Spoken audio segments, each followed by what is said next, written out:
رمضان کے مہینے کی طاق راتوں میں جاگ کر عبادت کرنے کے سینکڑوں احادیث موجود ہیں، جاگ کر عبادت کرنے کی۔ اللہ کے نبی صلی اللہ علیہ وسلم نے اس کی نشاندہی فرمائی کہ اس رات میں نے دیکھا ہے خواب میں کہ میں سجدہ کر رہا ہوں تو پیشانی کو کیچڑ لگا ہوا ہے۔ وہ رات ایسی ہوگی کہ نہ زیادہ سردی ہوگی نہ زیادہ گرمی ہوگی، میانہ روی میں ہوگی۔ اس رات کو فرشتوں کا نزول ہوتا ہے، مگر آپ غور کریں کہ کیا صحیح احادیث میں شعبان کی 15ویں تاریخ کو جاگ کر عبادت کرنے کے کیا کوئی صحیح سند کے ساتھ احادیث ہمیں ملتے ہیں؟ اگر نہیں ملتے تو آپ سمجھ لینا چاہیے کہ بدعت ہے۔ اللہ کے نبی صلی اللہ علیہ وسلم نے یہ کام نہیں کیا ہے تو ہم کرتے ہیں تو وہ بدعت ہے۔ اللہ کے نبی صلی اللہ علیہ وسلم خصوصیت کے ساتھ 15 شعبان کی رات میں جاگ کر اللہ کی عبادت کرنا، دن میں روزہ رکھنا اور راتوں کو قبرستان جانا، کبھی تنہا کبھی جماعت کی شکل میں جا کر وہاں پر اپنے بڑے لوگ جو دفن ہوئے ہیں ان کے لیے مغفرت کی دعائیں کرنا، یہ سب چیزیں اللہ کے نبی صلی اللہ علیہ وسلم خصوصیت کے ساتھ نہیں کیے ہیں۔ ہم لوگ خصوصیت کے ساتھ کرنا یہ بدعت ہے۔ ہم لوگ سوال کر سکتے ہیں کیا رات میں جا کر نمازیں پڑھنا غلط ہے؟ کیا رات میں دن میں روزے رکھنا، رات میں اللہ کا ذکر و اذکار کرنا، بیان سننا کیا غلط ہے؟ اچھا کام تو ہم کرتے ہیں۔ تو معزز سامعین کرام، محترم سامعات، بدعت کہتے کس کو ہیں؟ غلط کام کو بدعت نہیں کہتے، نیکی کے کام کو، یعنی نماز روزے نیکی کمانے والے کام ہی کو بدعت کہتے ہیں۔ وہ کام بدعت ہے جو اللہ کے نبی کے طریقے کے خلاف جاتا ہو۔ نماز اللہ کے نبی کے طریقے کے مطابق پڑھتے ہیں تو وہ ثواب ہے، طریقے کے خلاف اگر پڑھتے ہیں تو بدعت ہے، نیکی نہیں، وہ گمراہی ہو جاتی ہے۔ ان الحمد للہ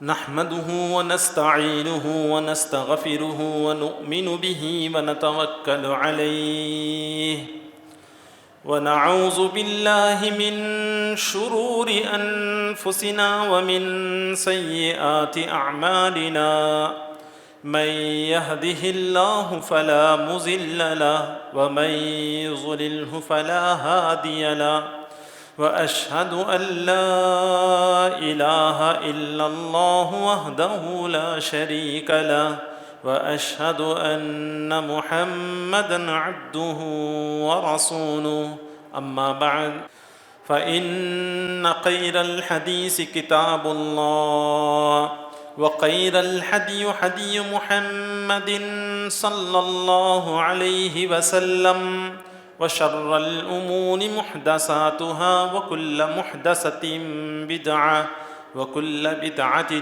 ضلالة وكل ضلالة في النار فأعوذ بالله من الشيطان الرجيم بسم الله الرحمن الرحيم يا أيها الذين آمنوا اتقوا الله حق تقاته ولا تموتن إلا وأنتم مسلمون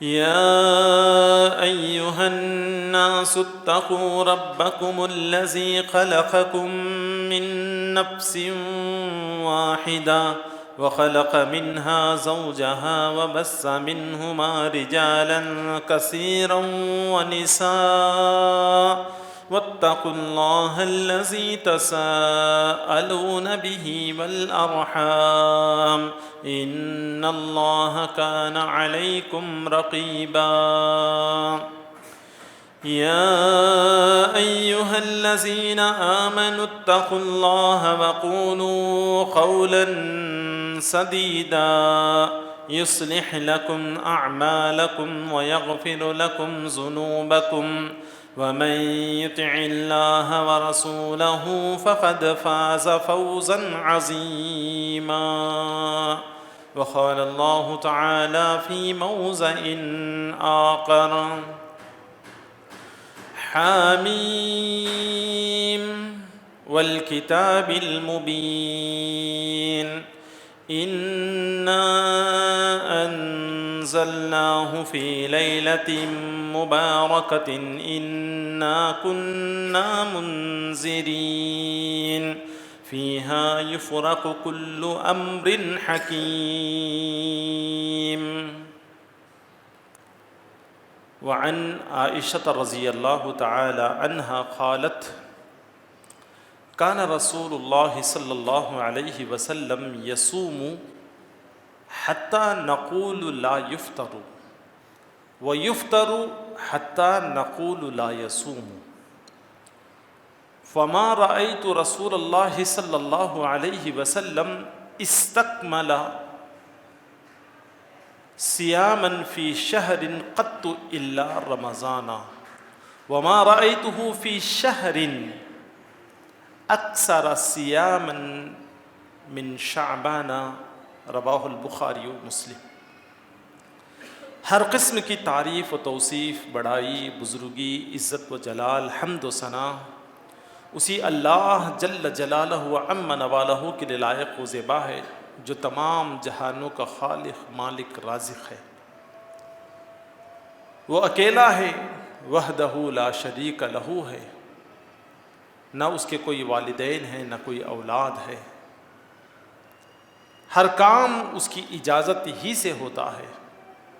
اس کی اجازت کے بغیر کوئی کام، نہ درخت کا پتا ہل سکتا ہے، نہ زمین کا ذرہ ایک جگہ سے دوسری جگہ چل سکتا ہے. اس مختصر سی حمد کے بعد انگنت لاکھوں کروڑوں درود و سلام ہو جی پیارے نبی محمد صلی اللہ علیہ وسلم پر، ان کے آل، اصحاب اور متبعین پر، جنہیں اللہ جل جلالہ و عم نوالہ نے نبی آخر الزمان، امام الانبیاء، رحمت للعالمین بنا کر بھیجا. معزز سامعین کرام اور پردہ نشین سامعات، خطبہ مسنونہ کے بعد آپ حضرات کے سامنے سورہ دخان کی ابتدائی 3 آیتیں اور اس حدیث کو میں نے آپ کے سامنے ذکر کیا ہے جس کو امام بخاری اور امام مسلم نے اپنے صحیح کے اندر نقل فرمائے ہیں. اسی آیت اور حدیث کے ضمن میں کچھ باتیں میں آپ کے سامنے رکھ کر اپنے بات کو ختم کر دیتا ہوں. آج کے جمعہ کے خطبے کا عنوان ہے ماہ شعبان کی فضیلت اور اس میں کیے جانے والے چند بدعات کی نشاندہی. شعبان کا وہ مہینہ ہے جس میں کیے جانے والے اعمال کون سے مسنون ہیں اور کون سے غیر مسنون ہیں، بلکہ کون سے اعمال بدعات ہیں، ان کو ہم معلوم کر لینا چاہیے.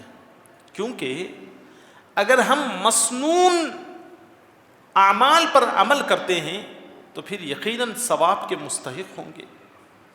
اگر ہم ثواب کی نیت سے بدعات پر عمل کریں گے تو ثواب کے بجائے الٹا ہمارے لیے جو ہے عذاب کا ذریعہ بن جائے گا.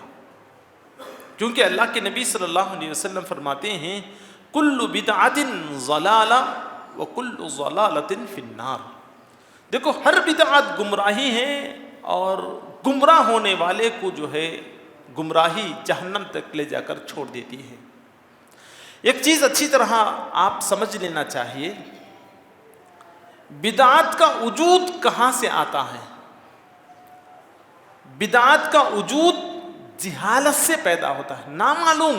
معلومات کم ہونے کی وجہ سے نہ تو خود کتابوں کے ذریعے تحقیق کیے، نہ تو کسی مستند عالم کے پاس جا کر اس مسئلے پر غور و تدبر کر کے ایک نتیجے پر پہنچے کہ یہ مسئلہ کیا، یہ کام کیا ہے، کیا اس کام کے کرنے سے اجر و ثواب ملے گا یا اجر و ثواب نہیں ملے گا.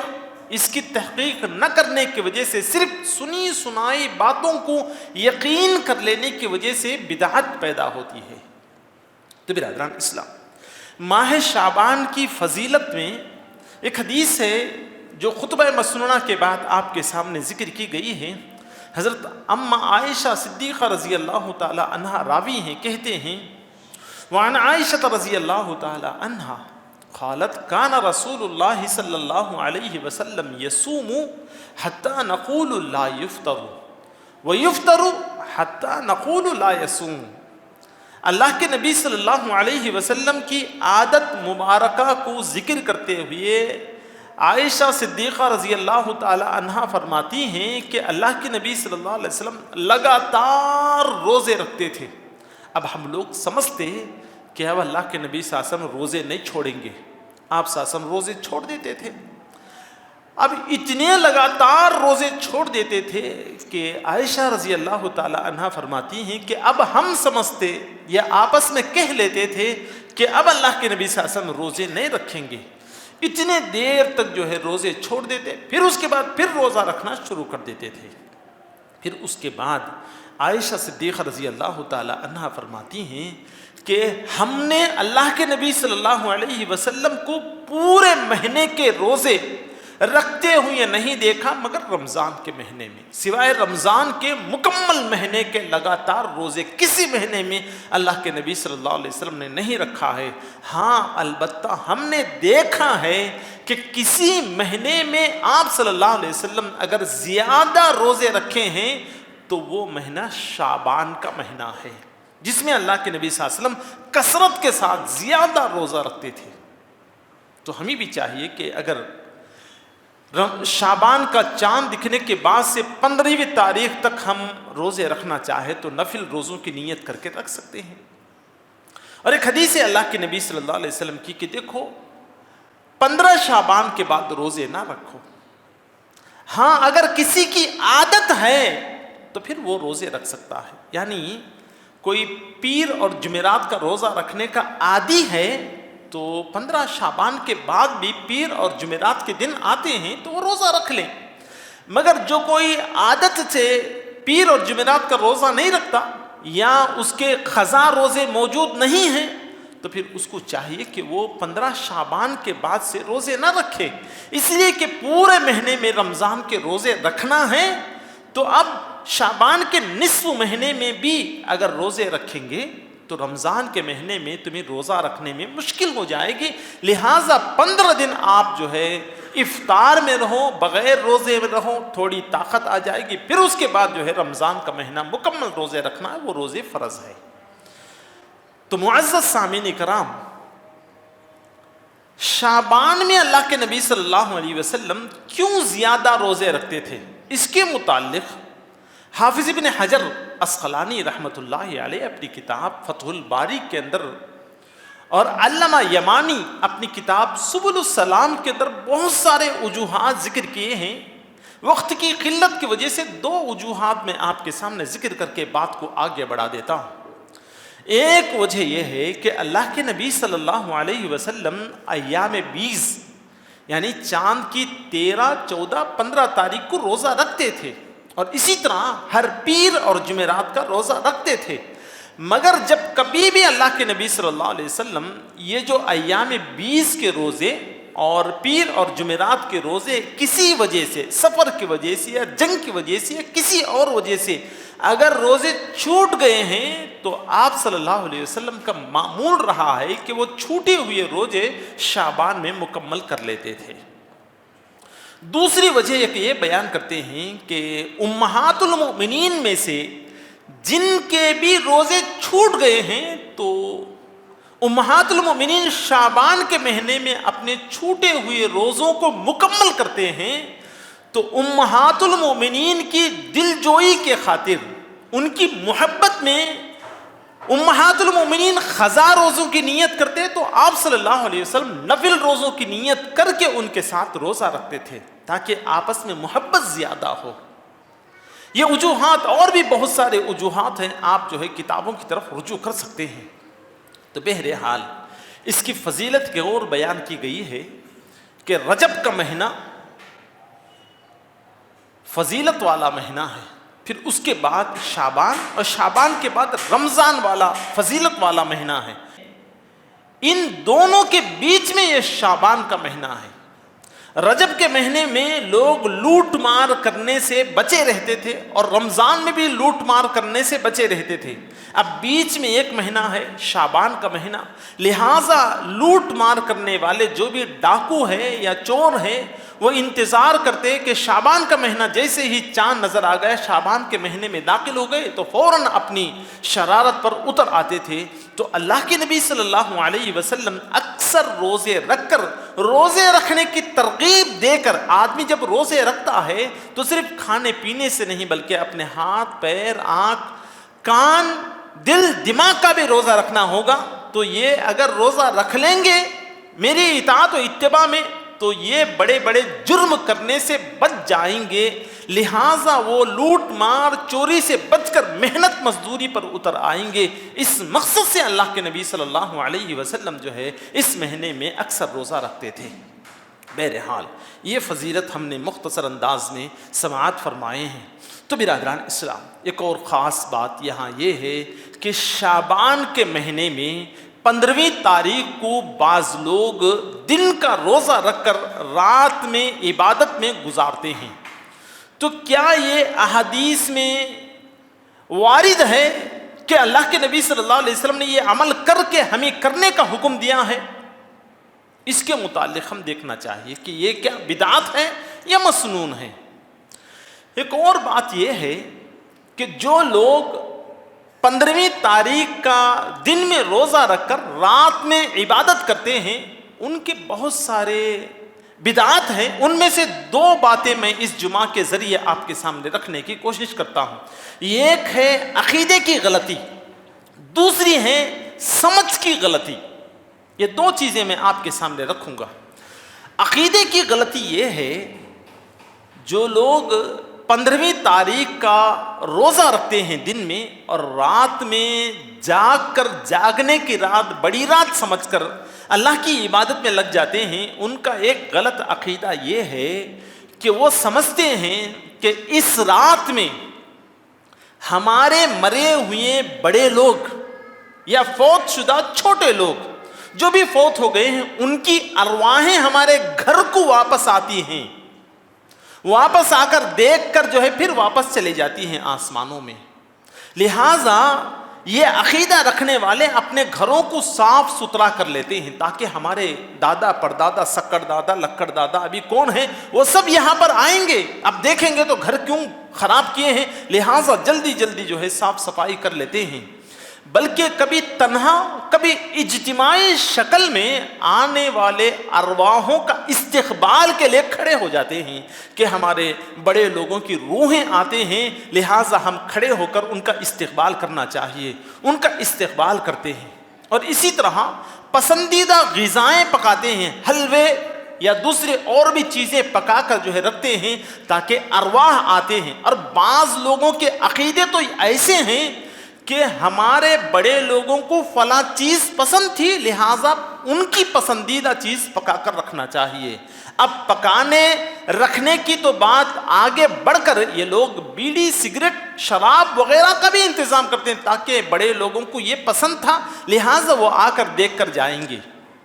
تو معزز سامعین کرام, اب یہاں ہم اس عقیدے کو کیا غلط یا صحیح کتاب و سنت میں اگر فیصلے کے لیے تلاش کریں گے تو اللہ تبارک و تعالی قرآن مجید میں سورہ مطففین میں اللہ تبارک و تعالی فرماتا ہے وَمَا أَدْرَاكَ مَا سِجِّينٌ کتاب مرقوم. اللہ تعالیٰ فرماتا ہے روحوں کے بارے میں, جو انسان برا ہوگا, مشرک ہوگا, بد اعمال کرنے والے, بد کردار انسان ہوگا, جب اس کی روح کو قبض کر لی جائے گی تو وہ روح اور اس کے اعمال, روح اور اس کے اعمال سجین کے اندر رکھا جائے گا. سجین کہاں ہے؟ سجین ایک بہت ہی جہنم کے نچلا حصہ ہے, بدبودار حصہ ہے. وہاں پر جو ہے ان بدکار روحوں کو, گنہگار روحوں کو وہاں پر قید کر دیا جائے گا. سجین کہتے ہیں قید خانے کو, قید کر دیا جائے گا, انہیں قید و بند کر دیا جائے گا. آپ اندازہ لگاؤ دنیا کی جو جیلیں قید خانے ہیں اس میں اگر کوئی شخص قید ہو جائے تو کیا چھوٹ کر اپنی مرضی سے جب چاہے تب گھر کو آ کر گھر میں دیکھ بھال کر کے جا سکتا ہے؟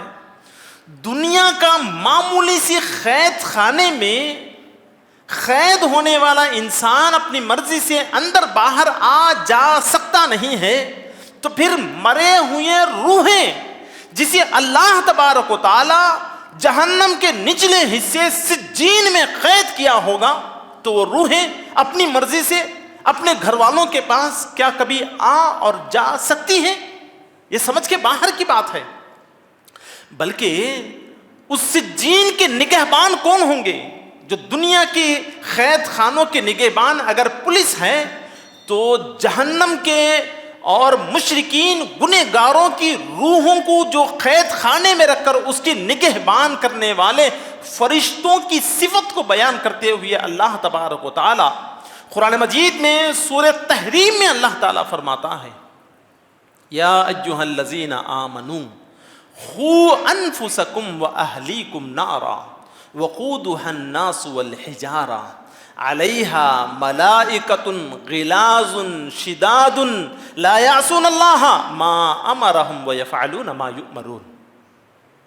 ان کی صفت، فرشتوں کی صفت بیان کرتے ہوئے اللہ تعالیٰ فرماتا ہے، لوگوں، اے ایمان والو، جہنم کی اس آگ سے بچو جس کا ایندھن انسان اور پتھر ہوں گے، اس پر نگہبان فرشتے ایسے ہوں گے، غلاظ، بڑے سخت دل کے ہوں گے، تم روز چلاؤ انہیں کوئی رحم نہیں آئے گا۔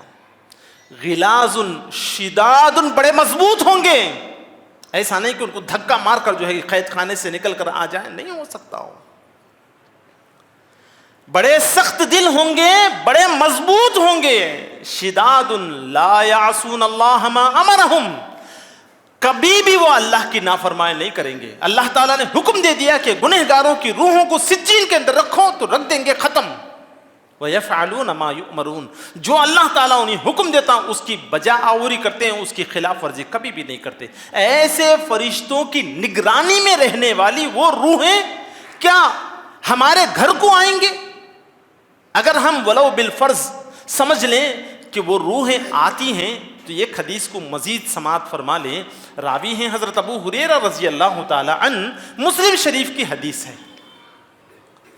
اللہ کے نبی صلی اللہ علیہ وسلم فرماتے ہیں کہ جب کسی بندے کی روح کو قبض کر لی جاتی ہے، قبض کر لیا جاتا ہے، تو اگر وہ روح گنہگار ہے، فاسق فاجر کی روح ہے، تو ایک گندے بدبودار مردار کی بدبو، بدترین بو آنے والے ایک ٹاٹ کے پٹے میں اسے لپیٹ کر لے جایا جاتا ہے۔ جس آسمان کے دروازے سے گزر ہوتا ہے تو سب فرشتے کہتے ہیں کہ کس فاجر اور فاسق گنہگار کی روح ہے، اتنی بڑی بدبو آتی ہے۔ تو آپ غور کرو کہ ایک انسان اگرچہ کہ وہ ہمارا بھائی، ہمارے بڑے لوگ کیوں نہ ہو، شرک کی حالت میں مر گئے ہوں، فسق و فجور میں مر گئے ہوں، گناہ میں، گالیوں میں، غلط دھندوں میں جا کر وہ انتقال فرما گئے ہیں، تو ایسی بدترین روح جس کی بدبو کوئی فرشتہ بھی سونگنا پسند نہیں کرتا، تو کیا ایسے لوگوں کو ہم اپنے گھر میں آنے دیں گے؟ ایسے روحوں کا ہم استقبال کریں گے؟ کیا ہماری عقل مارے گئی ہے؟ تو برادران اسلام، ایک اور بات سن لیں، اگر نیک روحیں ہیں، اب تک ہم سنے ہیں بری روحیں، اگر نیک روحیں ہیں، ہماری باپ دادا بڑے لوگ جو بھی ہیں بڑے نیک تھے، بڑی اللہ ولی تھے، تو کیا وہ آ سکتے ہیں؟ تو اسی سورہ مطففین میں اللہ تعالیٰ فرماتا ہے، کلا ان کتاب الابرار لفی علیین وما ادراک ما علیون کتاب مرقوم، ہرگز نہیں بلکہ نیکوکاروں کی روحیں علیین میں، اونچے مقام میں ہوں گے۔ وہ اونچا مقام کیا ہے؟ مفسرین کرام ذکر کرتے ہیں کہ وہ مقام عرش کے قریب ہوگا، جنت کی ہوائیں چلتی ہوں گی، جنت کی نعمتیں انہیں نصیب ہوں گی۔ ہمارے باپ داداؤں کی، ہمارے بڑے لوگوں کی روحیں عرش کے قریب ہوں، جنت کی نعمتوں سے مالا مال ہو رہے ہوں، جنت کی ہوائیں کھا رہے ہوں، جنت کی نعمتوں سے فائدہ اٹھا رہے ہوں، ایسی روحیں کیا لوٹ کر دنیا میں آئیں گے؟ یہ گھٹیا نعمتیں ہیں۔ ایک حدیث سن لیجئے، مسلم شریف کی ہے، راوی ہیں حضرت سہل بن سعد الساعدی رضی اللہ تعالی عنہ، کہتے ہیں شہدت من رسول اللہ صلی اللہ علیہ وسلم مجلسا وصف فیہ الجنہ فقال رسول اللہ صلی اللہ علیہ وسلم فی آخر حدیثہ وما رعت عیناہ ولا اذنت من عیناہ۔ اللہ کے نبی صلی اللہ علیہ وسلم سہل بن سعد رضی اللہ تعالیٰ عنہ کہتے ہیں کہ اللہ کے نبی صلی اللہ علیہ وسلم ایک مجلس میں موجود تھے، اس مجلس میں جنت کا ذکر ہوتا تھا، اس جنت کے ذکر کو بہت باتیں بیان کرے اللہ کے نبی صلی اللہ علیہ وسلم، بیان کرنے کے بعد آخر میں آپ صلی اللہ علیہ وسلم نے فرمایا کہ جنت میں ایسی نعمتیں، ایسی چیزیں ہیں جو کسی کی آنکھ نے ابھی تک نہیں دیکھا، کسی کے کان نے ابھی تک نہیں سنا، وما خطر قلب بشر، نہ کسی انسان کے دل میں بھی خیال گزرا کہ ایسے ہوں گے، اس سے بھی کئی گنا بہترین نعمتیں جنت کے اندر موجود ہیں۔ تو اگر ہمارے بڑے لوگوں کی روحیں ایسی نعمتوں میں مالا مال ہوں اور ہم یہاں یہ سینٹ 2 سینٹ کے گھر کو پاک صاف کر کے وہ دنیا کی ٹوٹی پھوٹی برتنوں کے اندر پکا کر رکھیں گے تو آئیں گے؟ یہ ہونے والی جانے والی بات نہیں ہے، یہ ہمارا عقیدہ سراسر غلط ہے، نہیں آتی وہ۔ ایک مرتبہ جسم سے روح نکل گئی، فرشتہ لے گیا، تو یا تو وہ سجین میں قید ہوں گے اگر گنہگار ہوں گے، یا تو علیین میں ہوں گے اگر وہ نیکوکار ہوں گے، سوائے اس کے اور کوئی مسئلہ ہے ہی نہیں۔ اب جو ہم سمجھتے ہیں کہ ہمارے بڑے لوگ آئیں گے تو یہ عقیدہ غلط ہے، ہمارے دلوں سے ہم نکال دینا چاہیے۔ تو برادران اسلام، ایک غلط فہمی بھی ہے، وہ غلط فہمی یہ ہے کہ رات میں جاگ کر عبادت کرتے ہیں، رات میں جاگ کر عبادت کرتے ہوئے یہ سمجھتے ہیں کہ خطبہ مسنونہ کے بعد جو آیت میں آپ کے سامنے تلاوت کی ہے سورہ دخان کی ابتدائی آیتیں، حامیم والکتاب المبین، قسم ہے واضح قرآن کی، واضح کتاب کی، جو کھلم کھلا واضح الفاظ میں واضح مسئلے مسائل ذکر کرنے والی کتاب، اس میں اللہ تعالیٰ فرماتا ہے انا انزلناہ فی لیلۃ مبارکۃ انا کنا منذرین، کہ ہم نے اس قرآن کو لیلۃ مبارکہ یعنی بابرکت والی رات میں ہم نے نازل کی ہے۔ تو اب یہ لوگ سمجھتے ہیں کہ یہ جو قرآن نازل ہوا ہے یہ شب برات میں 15 شعبان کی رات میں نازل ہوا ہے، یا یہ لوگ اور ایک مسئلہ یہ سمجھتے ہیں، غلط فہمی یہ ہو گئی ہے کہ فیہا یفرق کل امر حکیم، اگرچہ قرآن رمضان کے مہینے میں نازل ہوئی ہے مگر سال بھر کے انسان کی تقدیر کے معاملات کو اللہ تبارک و تعالی شعبان کی 15ویں تاریخ کی رات میں اللہ تبارک و تعالی متعین کرتا ہے۔ یہ نہیں، یہ سمجھ کی غلطی ہے، کیونکہ اللہ تبارک و تعالی قرآن مجید کے اندر واضح فرما دیا ہے، ایک آیت شہر رمضان الذی انزل فیہ القرآن، ہم نے رمضان کے مہینے میں قرآن کو نازل کیا۔